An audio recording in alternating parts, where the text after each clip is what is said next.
When people think of witchcraft, they often think of broomsticks, black cats, and pointy hats, but really it's a lot deeper than that.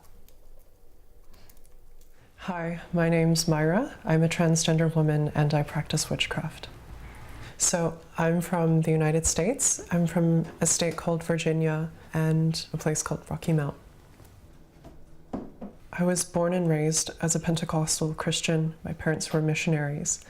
And I think that I never really resonated with the religion that I was brought up. That I always felt like there was something a lot greater than what I was being taught. And I didn't like the feeling of constriction. When I was a child, I picked up like a grimoire that was on sale in some bookstore, and I got really into it, but my father found out and he told me to get rid of it. So I gave it to my cousin. I have no idea what she's done with the book. But later on in life, after I started to branch out of a very conservative mode of Christianity, because I spent some of my years as a Catholic, and I was actually very close to becoming a seminarian and a friar.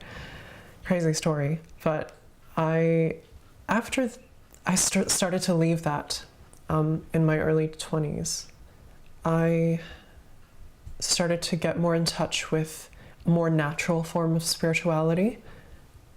And I think formally, I started to get into witchcraft about three to 4 years ago.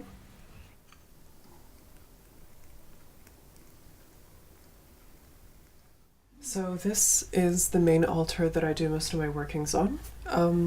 I have a few side places alongside that. So this is an altar to Hecate. She's the goddess of witchcraft and necromancy in the Greek pantheon. This is the main place where I, set up certain things, do any kind of workings, burning incense or making jars or bags. So the goat skull is a representation of the horned one, and so is the stag. And most of these objects that I've gotten are from secondhand stores. So I actually sell flying ointments. Flying ointments are, so traditionally it was thought that these ointments would be used by witches to fly to the Sabbath. And they would apply these to the broomstick, and then it would be absorbed through the mucous membranes of the vagina. But because it's half based in folklore, half based in truth. So some traditional recipes call for the use of like poisonous herbs and substances, but I mainly stick with mugwort, wormwood, blue lotus, and a few other herbs that I find around. So yeah, this is just a mixture. So usually I just, if I need to get something done, like I need to find a new job, I'll come here, I'll grind some incense, I'll do a little ritual, and that's it. Yeah.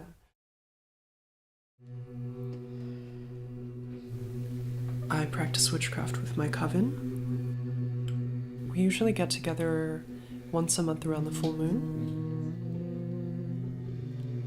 Generally, we'll invoke the elements, we'll maybe start a fire, maybe we'll dance, we'll raise a cone of power and do rituals.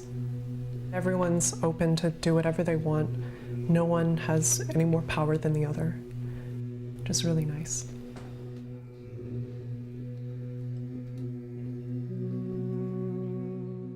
So everyone in our coven right now is queer. They're, gay, lesbian, transgender, or any other thing on the spectrum.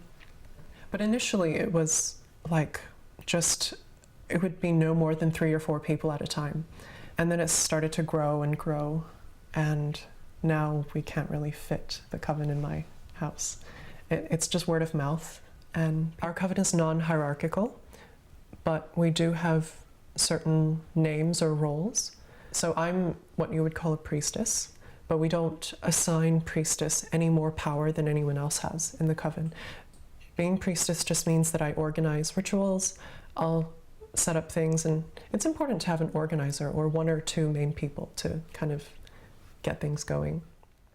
I think something that we all have in common, and a reason why so many queer people are drawn to the practice of witchcraft, is that it takes a certain amount of feeling othered, or it takes a certain feeling of marginalization to feel like you're powerless, and you want to take back that power.